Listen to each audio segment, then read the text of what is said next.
YSR Congress party జాతీయ అధికార ప్రతినిధి రాజమండ్రి మాజీ ఎంపీ మార్గాని భరత్రామ్ ఆదేశాల ప్రకారం సిటీలో మెడికల్ కాలేజీలు ప్రైవేటీకరణ వ్యతిరేక ఉద్యమంలో భాగంగా కోటి సంతకాల సేకరణ కార్యక్రమం ప్రధాన కూడల్లో జరుగుతోంది.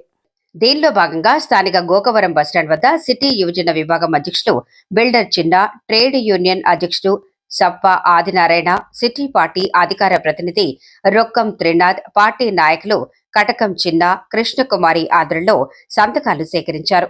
ఆర్టీసీ కాంప్లెక్స్ ఆదిత్య కాలేజీ వద్ద city BCCL president pita Ramakrishna మిత్ర బృందం ఆధ్వర్యంలో మోరంపూడి జంక్షన్లో రాష్ట్ర యువజన విభాగం ప్రధాన కార్యదర్శి ఆర్ చిన్ని మిత్ర బృందం ఆధ్వర్యంలో ప్రభుత్వ ఆర్ట్స్ కళాశాల వద్ద జిల్లా యువజన విభాగం ఉపాధ్యక్షులు దూలం ప్రసాద్ అలియాస్ షాండీ మిత్ర బృందం ఆధ్వర్యంలో చేపట్టడం జరిగింది.